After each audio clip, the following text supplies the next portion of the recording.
Bonjour, c'est Lucien et aujourd'hui je suis là pour vous parler du projet d'hier qui était la création d'une DB de blog avec Active Records.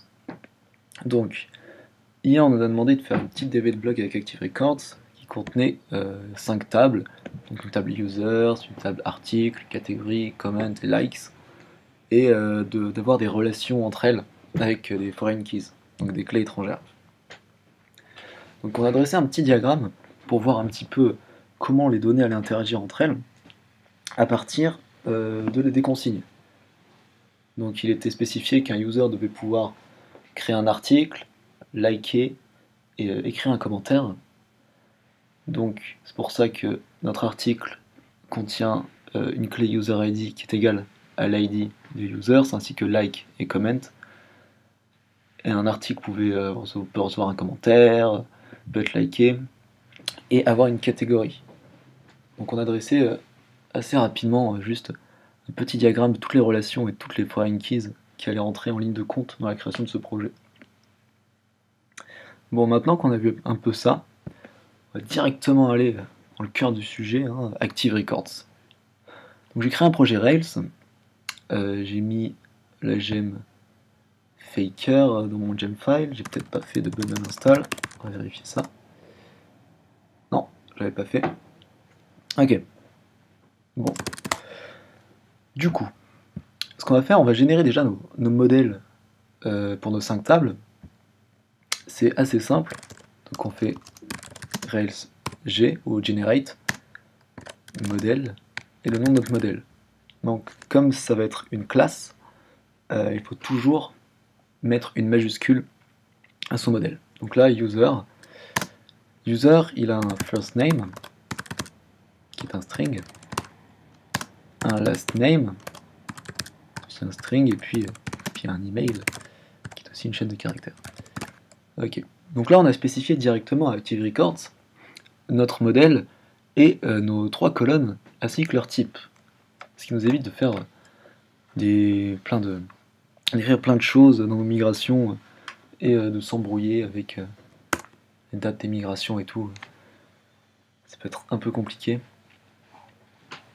Donc, ok, premier modèle fait. Ensuite, on peut faire le modèle catégorie, par exemple. Donc, notre modèle catégorie, il a juste un nom. Donc, voilà. J'oublie le modèle. Ça arrive. Ok. Donc ensuite, on peut déjà créer notre modèle d'article qui dépend de user et de catégorie, parce qu'il intègre les foreign keys des deux. Donc ce qu'on va faire, c'est modèle generate, Rails generate model, article,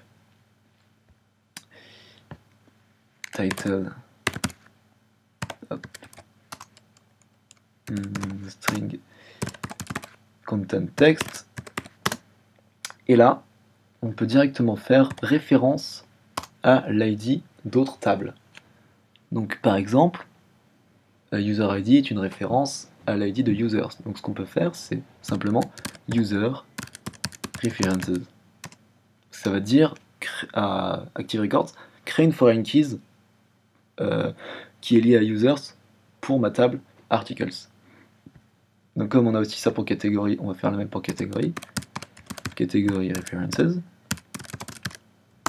Et on crée notre modèle. Tout se passe bien. Du coup maintenant on peut faire le modèle des likes.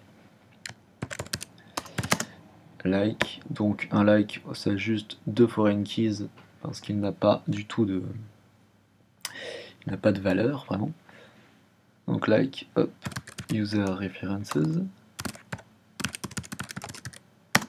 et articles references. Hop, attention, article references, ok. Il nous reste les commentaires qui ont un contenu, ok. Donc, Rails generate model comment content text, c'est bien content, ouais. Et ensuite, ils appartiennent à un user et à un article.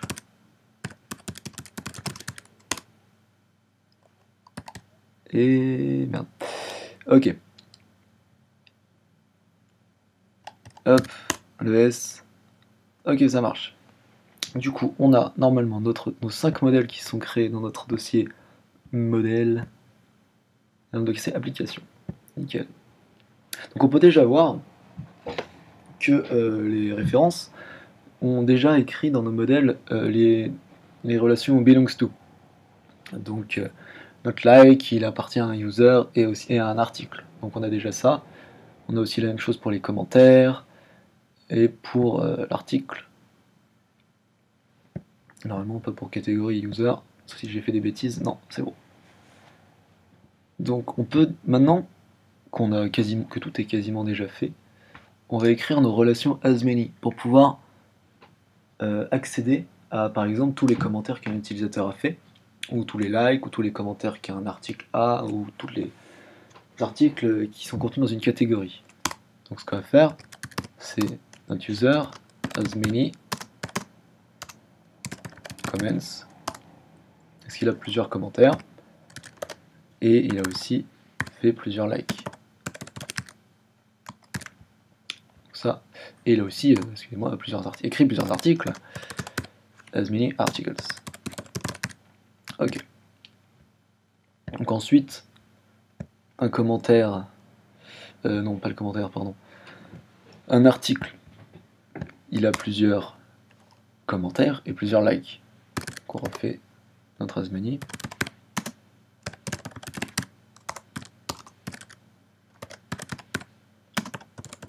Ok.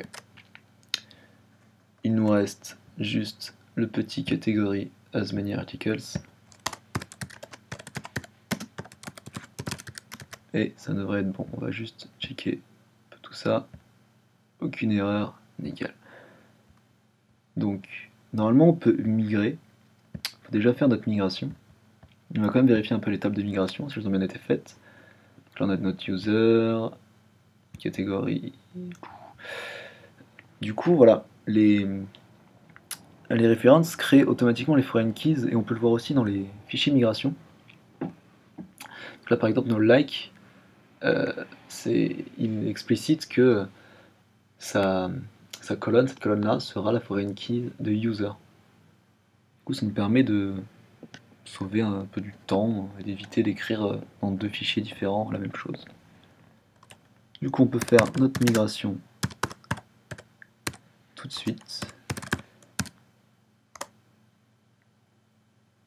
Et là, on prie pour que ça marche, et c'est nickel. On va aller tout de suite vérifier nos relations avec la console Rails, voir si tout fonctionne. Donc on va créer un nouvel utilisateur, c'est vide, puis on va essayer de voir s'il a des articles. Et ça nous retourne un objet. Donc tant qu'il n'y a pas d'erreur, c'est bon. Si j'ai mis article, il aurait sorti une erreur. Ok. Donc est-ce que les likes marchent? Est-ce que catégorie peut avoir des articles? Yes. Donc ça marche à peu près. Et maintenant, on va essayer de remplir notre base de données qui est un peu vide avec la seed, avec le fichier seed. Donc, hop. Alors, on s'était arrêté sur les seeds.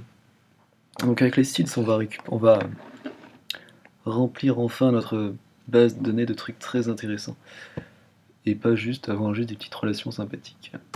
Donc, on avait fait un seed avec mon équipe et je vais vous l'expliquer. Parce que aujourd'hui, j'arrive pas à la créer moi-même. J'ai des petits problèmes tout le temps. Donc en gros, ce qu'on devait faire, c'était créer 10 utilisateurs. Donc, on a fait une boucle times qui va créer 10 fois un utilisateur avec un faux prénom et un faux nom et un faux email de la GemFaker. Ensuite, on a créé 5 catégories. On a juste créé 5 catégories avec une boucle for. Puis voilà, pas grand chose à dire là-dessus. Ensuite, on devait créer 10 articles, donc avec un faux title et un faux contenu, et on les a associés à un user ID aléatoire entre 1 et 10, comme les utilisateurs qu'on vient de créer, en fait. Et on a associé aussi ça à des catégories aléatoires entre 1 et 5, vu qu'on vient de créer 5 catégories. Ensuite, on devait faire 15 commentaires, donc on a fait exactement la même chose.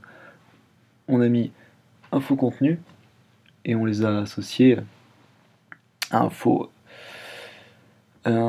article, à un faux user. Et ensuite, on a fait 15 likes qu'on a associés à un faux user et un faux article. Et du coup, techniquement, si on fait notre site maintenant, ça devrait marcher. Ça marche.